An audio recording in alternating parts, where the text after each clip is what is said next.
हरे कृष्णा कृष्ण कृष्ण हरे हरे, हरे राम राम राम हरे हरे।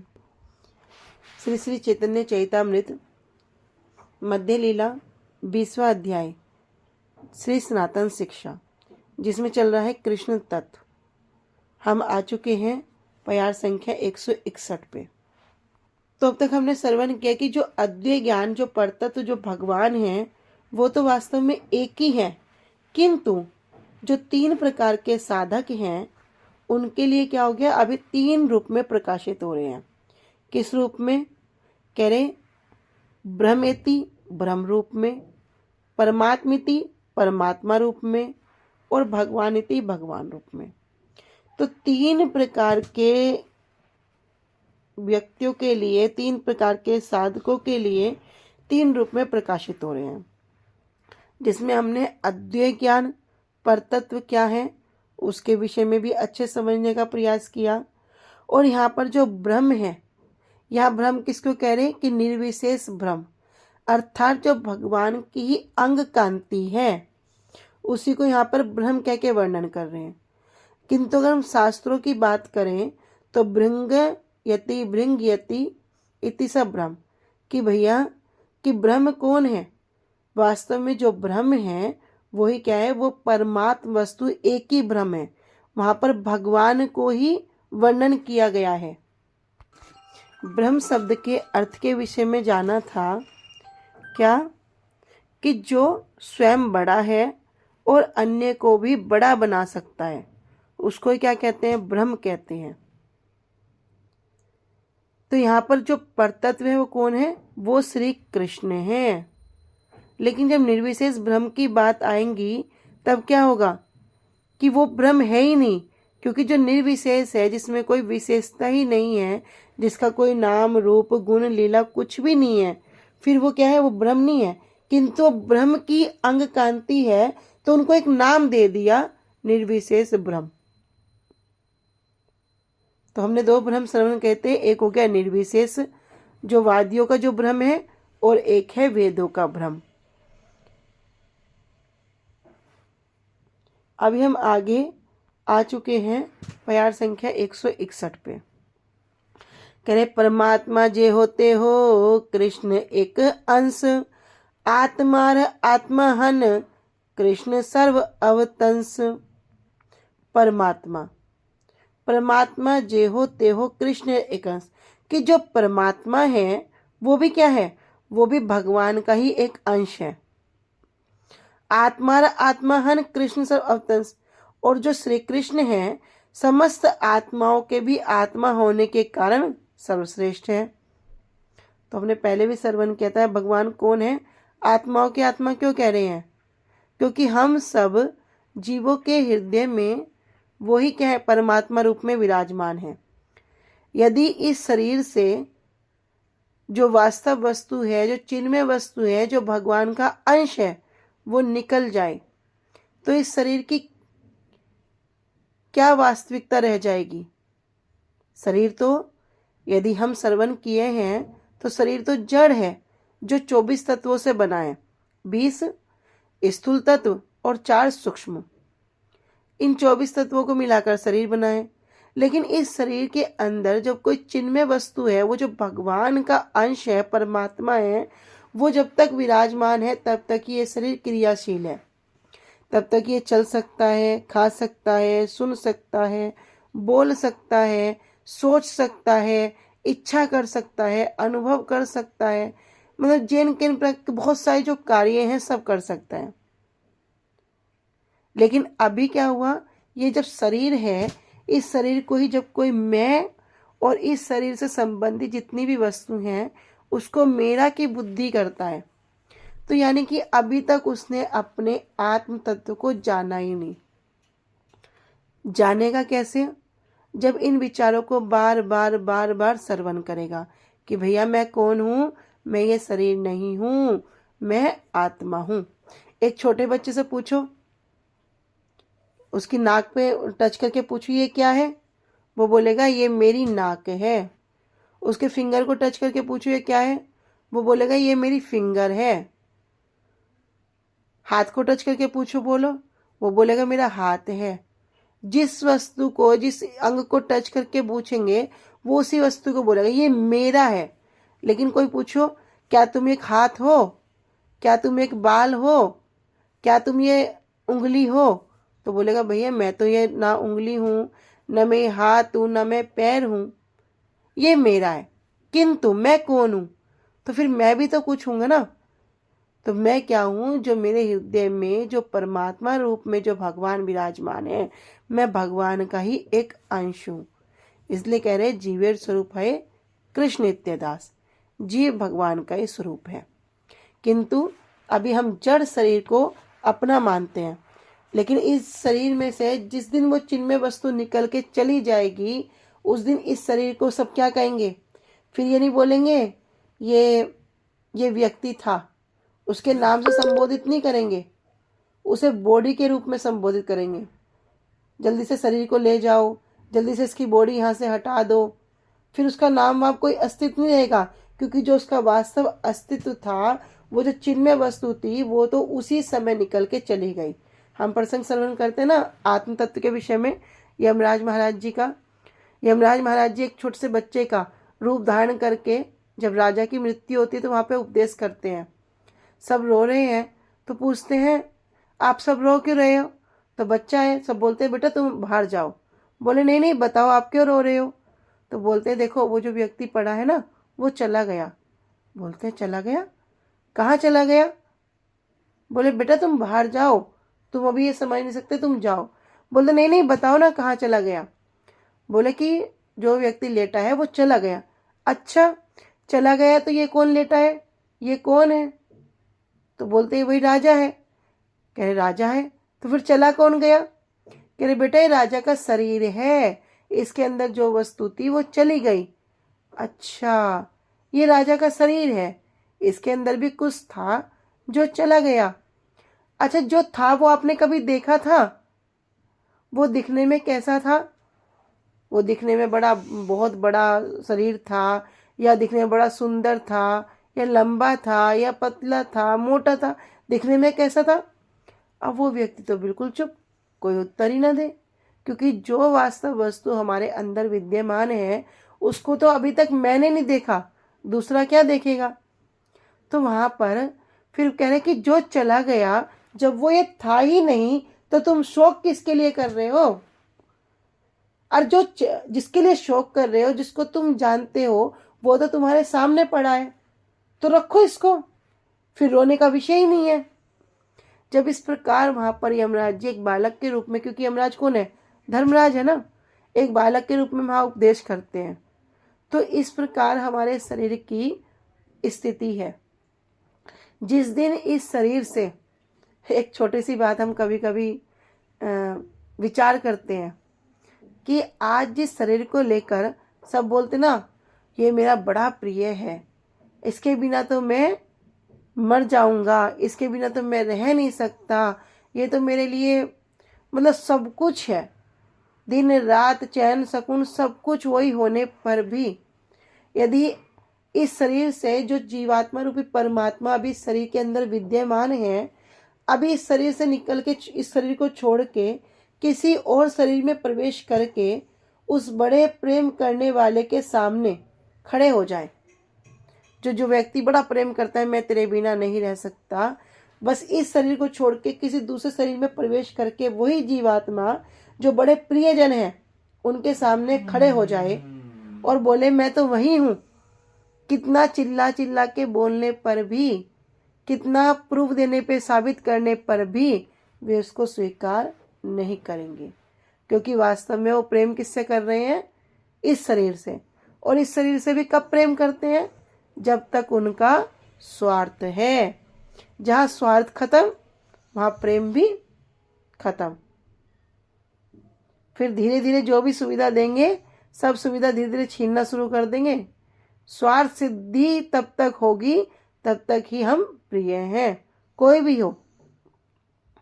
तो इस प्रकार यहाँ कह रहे परमात्मा, भैया जो परम आत्मा है वो कौन है? वो भगवान का ही एक अंश है, सबके अंदर वही विद्यमान है। चाहे किसी को कैसा भी कपड़ा क्यों ना मिला हो, किसी को मनुष्य का कपड़ा मिल गया, किसी को पशु का कपड़ा मिल गया, किसी को पक्षी का कपड़ा मिल गया, किसी को कीड़े का कपड़ा मिल गया। ये क्या है? कपड़ा है। अब अपने अपने कपड़े को लेकर हम बड़े इतरा रहे, अरे मनुष्य शरीर में भी हमें बड़ा सुंदर कपड़ा मिला है, हम तो बड़े सुंदर हैं।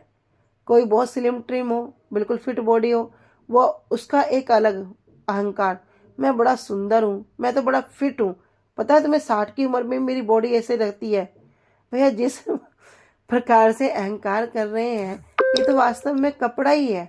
यदि अहंकार करना है तो क्या करें कि वास्तव में जिस कार्य के लिए हमें ये शरीर प्राप्त हो गया, उस कार्य को करने के लिए यदि हमारा शरीर सुंदर है, यदि हमारा शरीर फिट है, तो भैया उस कार्य के करो ना जिस कार्य को करने के लिए आए हो। यदि अन्यथा संसार के में विचरण कर रहे हैं, कृष्ण इतर वस्तु से प्रेम कर रहे हैं, कृष्ण को छोड़कर सब कुछ जान रहे हैं, तो वो कुछ करना हुआ? फिर तुम्हारा कुछ भी करना नहीं हुआ, सब व्यर्थ हो गया। गुरुजी बताते ना, आए थे हरि भजन को ओटन लगे कपास। फिर तो हमारे इसी प्रकार सब संसार में आना, एक दूसरे को आकर्षित करना, भोगों में रत रहना, ये क्या वास्तव वस्तु है? भैया जड़ वस्तु से, शरीर जड़ है ना, जड़ वस्तु से जड़ वस्तु की ओर ही अग्रसर हो रहे हैं। किंतु वास्तव वस्तु पे कब जाएंगे? कब हम अपने वास्तविक स्वरूप को पहचानेंगे? कब भगवान की सेवा में वापस नित्य विराजमान होंगे? कब गुरुवर्ग हमें इतनी कृपा करने के बाद भी हम गुरुवर्गों के उपदेशों को, उनकी वचनों को पालन करके फिर उनके अनुगत्य में जो सेवा वे हमें देना चाहते हैं उस सेवा को ग्रहण कर पाएंगे? क्योंकि अभी तो हमारा जो अस्तित्व है वो मैं और मेरा से ऊपर ही नहीं गया। हम श्रवण कर रहे हैं कि भगवान भी 3 रूप में प्रकाशित हो गए। हम श्रवण कर रहे हैं कि वो परमात्मा भी हम सबके जीवों के हृदय में आकर विराजमान है। जब वो सबके जीवों में विराजमान है तो इसका मतलब सभी क्या हो गए? सभी तो भगवान है ना, क्योंकि वो प्रभु का ही एक अंश है, भगवान का ही एक अंश है। जब हम किसी को प्रभु कह के संबोधित करते हैं, क्यों करते हैं? क्योंकि हम वास्तव में उसे वो कह के संबोधित नहीं करते। हम क्यों करते हैं? क्योंकि उसके अंदर वो परमात्मा रूप में जो भगवान विराजमान है, हम उन्हीं को वहां पर प्रभु कहकर संबोधित करते हैं। कितने सुंदर सुंदर विचार कैसे ग्रहण करेंगे? कथाओं के माध्यम से। कथाओं को भी कैसे सुनना पड़ेगा? मन दे के सुनना पड़ेगा। भैया मन दे के सुनेंगे क्या होगा? भैया धुंधकारी की कथा श्रवण आती है, स्मरण है ना, धुंधकारी ने क्या पाप नहीं किया, क्या पाप नहीं किया, और अंत में किस प्रकार उसकी गति हुई, प्रेत योनि में हुई। किंतु जब मन दे के सुना तो जितने भी लोग वहां बैठे थे उनमें से सिर्फ धुंधकारी के लिए विमान आया और किसी के लिए नहीं आया। तो ये एक परमात्मा कहने से ही यदि विचार करें तो हमारे अंदर जो परमात्मा रूप में विराजमान है, जो साक्षात कृष्ण का ही एक अंश है, उन्हीं का ही एक स्वरूप है, जो सब जीवों के अंदर नित्य विद्यमान है। लेकिन अभी हमारी जड़ बुद्धि ने हमें क्या कर दिया, ये माया ने क्या कर दिया, पूरा का पूरा आच्छादित कर दिया। बहुत सारी कोटिंग चढ़ा दी, एक के बाद एक लेयर, एक के बाद एक लेयर।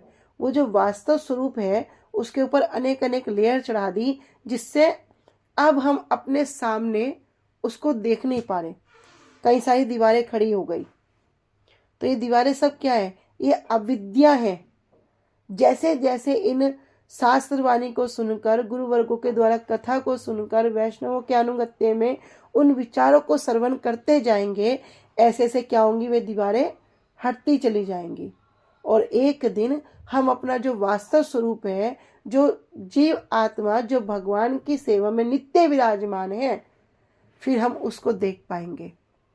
जब फिर उत्कंठा बढ़ेगी। उत्कंठा कैसी प्रबल होगी? मैं कहाँ पड़ा था, मैं किन पिता की संतान हूँ, मैं राजा महाराजा की संतान होने पर कैसे मैं दरिद्र की जना जीवन व्यतीत कर रहा था। बस मुझे करना क्या था? अपने पिता की सेवा करनी थी। और मैं क्या करता? मैं बड़ा मौज में रहता, कोई मुझे टच नहीं कर सकता था, कोई मेरे पे उंगली नहीं उठा सकता था। तो फिर ये सब विचार जब हृदय में प्रबल हो जाएंगे, तब धीरे धीरे धीरे धीरे क्या होगा, गुरुदेव हमें अपने वास्तव स्वरूप में प्रकाशित करके स्वरूप सिद्धि और वस्तु सिद्धि दोनों हो जाएंगी। तो कह रहे परमात्मा कि जो परमात्मा है वो भी क्या है, कृष्ण का ही एक अंश है। किंतु श्री कृष्ण क्या है, समस्त आत्मा के भी आत्मा है।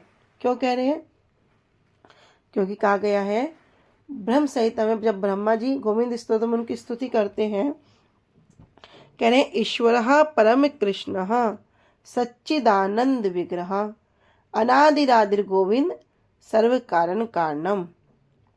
भैया सभी कारणों के भी जो मूल कारण है, मूल कारण कौन है, एकमात्र भगवान कृष्ण। उनका कोई आदि नहीं है। ब्रह्मा जी का विचार करें, ब्रह्मा जी के भी आदि हैं। शिव जी का विचार करें, उनके भी आदि हैं। यहाँ तक कि कारणोदकशाही, गर्भोदकशाही, शिरोदकशाही, संकर्षण, महासंकर्षण, स्वयं बलदेव प्रभु सबके आदि हैं। लेकिन अगर जब कृष्ण की बात आए, कहते ना कृष्णस्तु भगवान स्वयं, फिर क्या कह रहे हैं, उनका कोई भी आदि नहीं है। इसलिए कह रहे हैं वे सभी क्या है, कारणों के भी जो मूल कारण है वे कौन है, कृष्ण है। इसलिए वे कौन है, आत्माओं के भी जो आत्मा है वे ही कृष्ण है। तो माइक अनुभूति के द्वारा सर्वव्यापी परमात्मा को माइक जगत के अंश समूह का अंशी कहकर सर्वव्यापक परमात्मा कहा जाता है। माइक अनुभूति के द्वारा, माइक शब्द क्या हो गया, जड़, अनित्य, ऐसी अनुभूति इसने कर ली, वो क्या करेगा, वो परमात्मा को ही सब कुछ मानेगा, सर्वव्यापी, इससे ऊपर जा ही नहीं पाएगा। किंतु ये जो परमात्मा है ये भी भगवान का एक अंश है, तो इनको क्या कहेगा, सर्वव्यापक परमात्मा। अगली लाइन में कह रहे आत्मा और आत्मा, किंतु जो श्री कृष्ण है वे क्या है, समस्त चित्त, अचित के प्रकाश और समस्त परमात्माओं के भी जो परमात्मा होने के कारण सर्वश्रेष्ठ हैं। तो वही सबके मूल कारणों के कारण हैं। आगे कह रहे हैं श्रीमद् भागवतम में से वर्णन है कि कृष्णम एनम एव ही त्वम आत्मानाम अखिल आत्मानाम जगत हिताय सो अप्यत्र देहि वा भाति माया। भगवान ने भी क्या किया, अपने स्वरूप को किस प्रकार प्रकाशित किया। कह रहे जो कृष्णम अर्थात जो भगवान कृष्ण हैं, उन्होंने क्या किया, एनम एव ही तुम आत्मा नाम, जो सभी क्या है, आत्मा नाम, जो सभी आत्माओं की भी जो आत्मा है उनको क्या जानो भैया, वे सभी जीवों के भी जो आत्मा है। किंतु जगत हिताय, जगत के हित के लिए, जगत के कल्याण के लिए, सो अप्यत्र देहि व भाति माया, वे ही क्या होगी यहाँ पर, एक मनुष्य की भांति, देहि मतलब मनुष्य शरीर की भांति यहाँ पर प्रकट हो गए। तो यहाँ नहीं कह रहे मनुष्य प्रकट, कह रहे भांति, उनकी उसी प्रकार से प्रकट हो गए, मनुष्य की भांति ही यहाँ पर प्रकट हो गए। किस लिए हो गए, जगत हिताय चा, भैया जगत के कल्याण के लिए। जो सभी जीवों में आत्मा नाम जो प्राण स्वरूप है, जो वास्तव में जो प्राण है, यदि वे निकल जाएं तो इस जीव का कोई भी, शरीर का कोई भी अस्तित्व नहीं होगा। वे अगर प्राण निकल जाए, जो सभी जीवों के अंदर आत्मा रूप में विराजमान है, वे भी क्या होंगे, कह रहे जगत हिताय, भैया जगत के कल्याण के लिए क्या किया, देही व भांति, उन्होंने भी शरीर धारण किया, किस प्रकार, मनुष्य की भांति। तो जब परीक्षित जी के द्वारा श्री कृष्ण को ब्रजवासियों के पुत्र और प्राण आदि सभी वस्तुओं की अपेक्षा प्रियतम समझने के कारण कि ब्रजवासी कैसे हैं, श्री कृष्ण को तो अपने पुत्र, अपने प्राणों से भी ज्यादा क्या करते हैं, प्रेम करते हैं। मतलब इनके लिए और कोई वस्तु इंपॉर्टेंट है ही नहीं। तो इस प्रकार समझने के कारण जब जिज्ञासा कर रहे हैं श्री सुखदेव को जी कह रहे हैं कि आत्मा ही सभी प्राणियों को सबसे अधिक प्रियतम है। जो आत्मा है वो ही क्या है, सबसे अधिक सबको प्रिय है और आदरणीय भी है। इसी प्रकार जो श्री कृष्ण है वे क्या है, सभी आत्माओं की भी आत्मा है।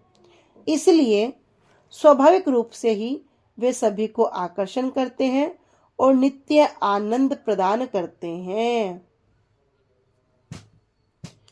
तो यहाँ पर बहुत सारे सुंदर विचार हैं कि श्रीमद् भागवतम में वर्णन कर रहे हैं कि परीक्षित महाराज जी पूछ रहे हैं किससे, श्री सुखदेव गोस्वामी जी से, कि कृष्ण भैया ये जो वृंदावन वासी हैं, जो ब्रजवासी हैं, इनको इतने प्रिय क्यों थे। क्यों? क्योंकि भैया ये जो ब्रजवासी हैं ये अपने संतानों से इतना प्रेम नहीं करते, अपने जीवन से भी इतना प्रेम नहीं करते जितना ये किससे कर रहे हैं, कृष्ण के प्रति करते हैं। कृष्ण से बहुत अधिक प्रेम करते हैं। उस समय क्या हुआ, सिर्फ सुखदेव गोस्वामी जी उत्तर दे रहे हैं क्या, कि जितने भी ये शरीर हैं, जितने भी हमने भौतिक देह धारण करने वाले जितनी भी ये जीव हैं, 84 लाख योनि हम बार बार श्रवण कर रहे हैं। तो यहाँ जीव कहने का मतलब 84 लाख योनि कह रहे, इन सभी को क्या होगी, अपनी प्राण अत्यधिक प्रिय होंगे। अपने प्राण, अपने आत्मा बड़ी प्रिय है, लेकिन वो आत्मा है क्या, वो जो परमात्मा है वो है क्या, वो कृष्ण का ही तो अंश है। तो स्वाभाविक रूप से हमारी प्रीति कहाँ लगनी चाहिए, कृष्ण की ओर लगनी चाहिए, स्वाभाविक रूप से लगनी चाहिए। किंतु अभी माया के आवरण के कारण आच्छादित हो गए, इसलिए क्या हो रहा, प्रीति जड़ वस्तु से जड़ वस्तु की तरफ लग रही है। इसलिए क्या हो रहा है कि जीव को अभी अपना शरीर बड़ा प्रिय है और सभी प्रकार से क्या करता है, शरीर की रक्षा करता है। क्योंकि शरीर के अंदर जो प्राण है, जो आत्मा है, वो जो वास करता है, इसलिए क्या हो गया, शरीर का आत्मा के साथ एक बड़ा घनिष्ठ संबंध हो गया। और घनिष्ठ संबंध होने के कारण शरीर बड़ा महत्वपूर्ण हो गया, क्योंकि दोनों ही एक दूसरे को प्रिय है। इसी तरह आत्मा भैया क्या है, वास्तविक रूप में कृष्ण का ही अंश है और कृष्ण का अंश होने के कारण सभी को प्रिय है, सब जीवों को प्रिय है। किंतु हमने क्या किया, हमारा बड़ा दुर्भाग्य। दुर्भाग्य कैसा, हम अपनी वास्तविक स्थिति को भूल चुके और भूलकर क्या सोच रहे हैं कि मैं केवल शरीर हूं। हमारी बुद्धि कैसी होगी, देह आत्मबुद्धि, देह के प्रति ही हमारी बुद्धि हो गई। मैं ये शरीर हूं, मैं डॉक्टर हूं, मैं इंजीनियर हूं, ये मेरा है, मैं ये कर सकता हूं, मैं इस गांव का हूं, मैं बड़ा प्रधानमंत्री का जानने वाला हूं, मेरे ये दोस्त हैं, मैं इतना धनवान हूं। ये अनेक अनेक प्रकार की जो बुद्धि हो गई। इस प्रकार क्या हुआ, आत्मा के जो प्रकृति की जो विधि विधान है वो सब माया से आच्छादित हो गया। और जब जीव अपनी बुद्धि से क्या करता है, फिर कृष्ण के प्रति जो उनका आकर्षण है उसको वापस जागृत करता है, तब वो समझ जाता है कि भैया मैं ये शरीर नहीं हूं। यही समझने का विषय है। सनातन गोस्वामी पाद जी महाप्रभु से यही प्रश्न कर रहे हैं कि आमी, मैं कौन हूं। कब समझेगा, जब वो इस ज्ञान को इन वास्तव वस्तु में गुरुदेव वर्गों की कृपा के अनुगत्य में आकर भजन साधन करेगा, तब वो समझ जाएगा भैया मैं ये शरीर नहीं हूं, मैं तो भगवान का अंश हूं। और जब इस तरह से उसे ज्ञान प्राप्त हो जाएगा तब वो क्या करेगा, तब वो जितनी ये शरीर जो है ना और इससे संबंधित जितनी भी वस्तु क्यों ना हो उसके प्रति आसक्त नहीं होएगा, उसके प्रति परिश्रम नहीं करेगा। अभी बड़ा परिश्रम करते हैं ना, माया के आवरण में आने के कारण क्या करते हैं, संसार में बड़ा परिश्रम करते हैं। सुबह से लेकर रात तक इतना परिश्रम करते हैं कि कभी कभी तो ऐसी स्थिति होगी कि अगर सुबह से कुछ नहीं खाया और घड़ी में 2 बज गए और बहुत जोर की भूख लग रही है, यहाँ तक कि शरीर की स्थिति डाउन भी हो रही है, तब भी क्या सोचेंगे, आधा घंटा और ये कर लेता हूँ फिर खा लूंगा, ये कर लूंगा फिर सो लूंगा। अपने पे ध्यान भी नहीं दे पाते। अरे और की बात तो छोड़ दो, क्यों संसार में इस तरह से अपने आप को पूरा का पूरा झोंक देते हैं, क्योंकि आसक्ति हो गई ना, इस प्रकार की आसक्ति हो जाएगी। लेकिन जब वो जान जाएगा कि भैया मैं तो आत्मा हूं, अरे मैं ये शरीर हूं ही नहीं। बड़े बड़े राजा महाराजा सब आए और चले गए, हमारे दादा बाप दादा कितने को लोगों को देखे, आज हमें उनके नाम भी स्मरण नहीं है। कोई कितना नाम बता सकता है, पिता का नाम, पिता के पिता का नाम, अपने परदादा का नाम, परदादा से परदादा का नाम, कहाँ तक बता सकता है, किसी को स्मरण भी नहीं है।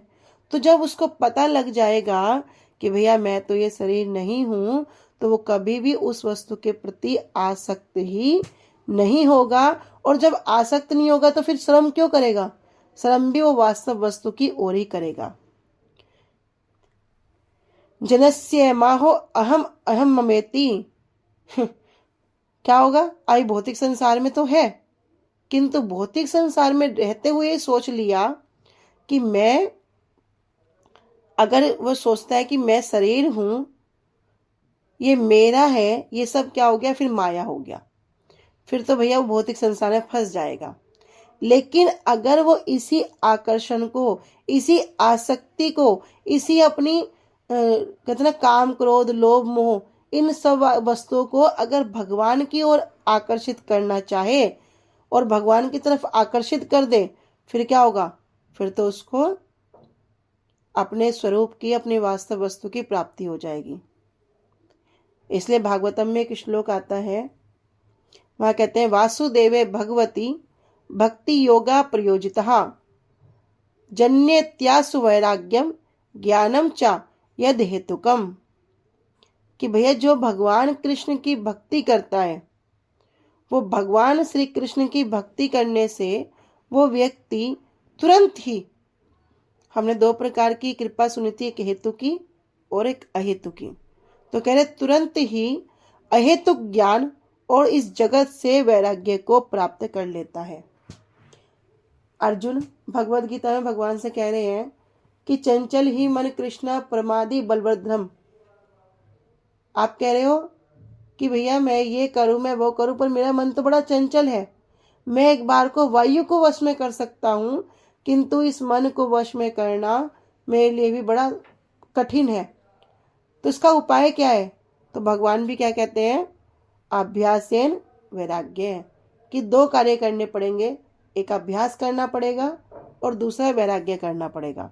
जब ऐसा करते रहोगे तो ये मन भी क्या होगा, फिर वश में आएगा, फिर पूरा का पूरा इस मन को संसार से खींच कर हम भगवान की ओर लगा पाएंगे। तो यहाँ भी यही बात कह रहे हैं कि जो भगवान कृष्ण की भक्ति करेगा वो मनुष्य क्या होगा, उसे अहेतु का ज्ञान प्राप्त होगा और फिर वो इस संसार से वैराग्य प्राप्त कर लेगा और अपना जो नित्य आनंद है, अभी संसार में बड़ा आनंद के लिए खोजते हैं ना, ये करने से आनंद मिलेगा, शादी होने से आनंद मिलेगा, बच्चे होने से आनंद मिलेगा, बच्चे पढ़ लिख के कुछ बन जाएंगे तो आनंद मिलेगा, बच्चे की शादी कर लेंगे तो आनंद मिल जाएगा, जब मैं मुझे बड़े प्यार से दादी दादी कह के बुलाएंगे, बाबा बाबा कह के बुलाएंगे तो मुझे बड़ा आनंद मिलेगा। भैया वास्तव में जगत में आनंद है ही नहीं। जो भगवान की शरणागत हो जाता है, जो गुरु वैष्णवों के अनुगत्य में चला जाता है, एकमात्र वही सुखी है। अभी हमारी जैसे ब्रजमंडल परिक्रमा कितनी उत्साह के साथ परिक्रमा होती है, कोई भी परिक्रमा सुबह से लेकर रात तक 1 सेकंड का भी समय नहीं होता। सुबह सुबह उठना है, मंगला आरती करनी है, फिर परिक्रमा के लिए जाना है, फिर कहीं किसी स्थान पे जा रहे हैं, कभी कोई दर्शन कर रहे हैं, कहीं बहुत सारी 250-250 सीढ़ी चढ़ रहे हैं, 300-300 जिन्ना सीढ़ी चढ़ रहे हैं। लेकिन कोई पूछो भैया क्या थक गए, तो बोलेंगे नहीं नहीं हम तो थके नहीं है, बड़ा आनंद आ रहा है, कथा सुन रहे हैं तो आनंद आ रहा है, कीर्तन में नाच रहे हैं तो आनंद आ रहा है। तो भैया वो आनंद हमें घर में इतनी सुख सुविधाओं के बीच में क्यों नहीं आता, क्यों नहीं आता? क्यों भाग भाग के जा रहे हैं? क्योंकि वास्तव में संसार में आनंद नहीं है। आनंद कहाँ है? भगवान के नाम में ही आनंद है। और आनंद नहीं, वह नित्य आनंद है।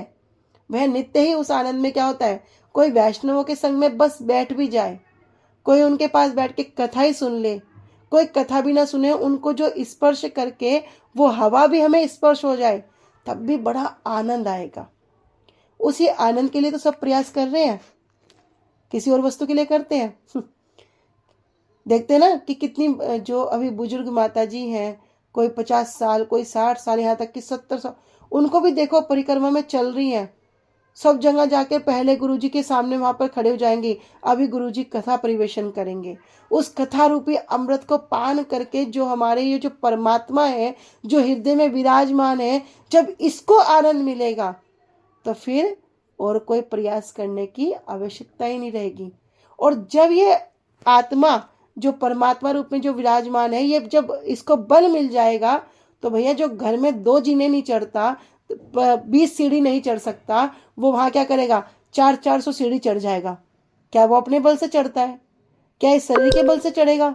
नहीं चढ़ सकता। वो आत्मा का बल इतना हो जाता है कि फिर वो इतनी सारी सीढ़ी भी चढ़ जाता है। जहां भागो वहां भाग जाता है, जहां चलते हैं वहां चलता रहता है। इसलिए कहते हैं कि जो भक्ति है वो क्या है? भक्ति आत्मा का बल है। ये भक्ति, ये भजन, ये आत्म बल है। इसलिए कहते हैं अपने भजन के बल को बढ़ाना है। ऊपरी ऊपरी व्यवहार से नहीं होगा, अंदर से भी उसको ग्रहण करके मजबूत होना पड़ेगा। इसलिए समझेगा कौन? जो भैया करने का प्रयास करेगा। और किसकी? जिसका कुछ आचरण होगा, आचार करके ही उसको प्रवेश करना होगा। कहते ना कि अगर हम किसी को 2 माला का उपदेश कर रहे हैं तो जो उपदेश कर रहा है पहले वो स्वयं 16 माला करता हो, तब जाके वो कहीं 2 माला के विषय में वर्णन करेगा, तभी वो सामने वाला उसको ग्रहण करेगा। तो बड़ा सुंदर ये प्रसंग है। और ये आत्मा और परमात्मा के विषय में जितना बोले उतना कम है। किंतु सार वस्तु क्या है? सार वस्तु यही है, आए थे हरि भजन को, ओटन लगे कपास। भैया कपास मत ओटो। ये संसार रूप में फंसकर हमने जो ये इतना सुंदर मनुष्य जीवन हमें प्राप्त हो गया, इसको जो हम एक एक दिन खराब कर रहे हैं, ये जो सूर्य है, काल रूपी सूर्य हमारी आयु को नित्य प्रतिदिन ग्रास कर रहा है। और एक दिन क्या होगा? हम खत्म हो जाएंगे। फिर खत्म क्या भैया? वे आत्मा इस शरीर से निकल के चली जाएगी, बोलेगी मैंने तो पूरा जीवन तुझे दिया, पर तूने मुझे क्या दिया? अरे मैंने पूरा समय तुझे दिया, मैं तेरे साथ दिन रात सोते उठते चलते फिरते बैठते खाते सब जगह विराजमान रहा। तूने अपने इस शरीर का तो बड़ा ध्यान रखा जो तुझे यही छोड़ के जाना था, पर तूने मुझे क्या दिया? मैंने तुझे चलाया, खिलाया, पिलाया, सब कार्य तेरे लिए किया। मेरे लिए क्या किया? मुझे तो तूने कुछ बल नहीं दिया। तो वास्तव वस्तु को इस शरीर के रूपी ये जो पिंजरा मिला है, इससे ग्रहण कर करके जो अंदर जो तोता बैठा है उसको खुराक दे देकर उसे मजबूत करेंगे तो वास्तव में हमारे जन्म जन्म सुधर जाएंगे। तो करना क्या है भैया? ये जो हम कौन है इसको जानना है, और फिर उस वास्तव वस्तु को जानकर करना क्या है? उसकी उपलब्धि को प्राप्त करना है। कृष्ण ही एकमात्र भगवान है। सभी कारणों के भी जो कारण है, उनकी पूजा करने से समस्त देवी देवताओं संतुष्ट हो जाते हैं। एक साधे सब सदे, सब साधे सब जाए। एक की साधना कर लो भैया, किस किस की करेंगे? तो भैया बोलने को तो यहाँ पर आत्मा और परमात्मा के विषय में बहुत विचार, किंतु जानने के लिए इतना ही कि जल्दी जल्दी भजन करो और यहाँ से निकल जाओ। गुरुजी इस बात को विशेष रूप में कहते हैं, कह रहे कलयुग 4,32,000 साल का ये कलयुग है, किंतु अभी कलयुग के 5-6,500 साल ही गए, 6 भी नहीं गए हैं, 5-5.5 ही गए हैं। तब इस प्रकार की भयानक स्थिति हो रही है। बच्चे माँ बाप को देख के संतुष्ट नहीं, घर परिवार में कोई एक दूसरे को देख के संतुष्ट नहीं, भाई भाई को देख के संतुष्ट नहीं, सास बहू को देख के संतुष्ट नहीं, माता पिता बेटी को देख के संतुष्ट नहीं, बच्चे माता पिता को देख के संतुष्ट नहीं। और कहना व्यापार कितना, कह रहे हर जगह सड़कों पे एक एक जगह अन्न बिक रहा है। बहुत बहुत भयानक स्थिति, कह रहे आगे क्या स्थिति होगी। इसलिए गुरु जी कहते हैं जल्दी जल्दी इस शरीर से भजन करके एक जीवन इस शरीर को रगड़ के क्या करो, अपने घर वापस चले जाओ, अपने पिता के घर वापस चले जाओ।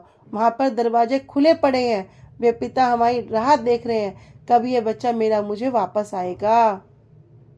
तो इसी प्रकार भजन करके अब वापस जाना है। तो जो परमात्मा है, और जो यहाँ पर परमात्मा का विषय वो क्या है कि योगी जन उन्हीं को परमात्मा रूप में मानते हैं, उससे ऊपर वे किसी वस्तु को नहीं मानते। किंतु उससे ऊपर भी कौन है, भगवान है, और भगवान के ही वो अंश है। आज हम यहीं तक रखते हैं। वांछा कल्पतरुभ्यश्च कृपा सिन्धुभ्यैव च पतितानां पावनेभ्यो वैष्णवेभ्यो नमो नमः। श्री गुरुदेव की जय। अनंत कोटि वैष्णव वृंद की जय। निताई गौर प्रेमानंदे। हरि हरि बोल। हरि हरि बोल, हरि हरि बोल। हरे कृष्णा। सभी को दंडवत प्रणाम।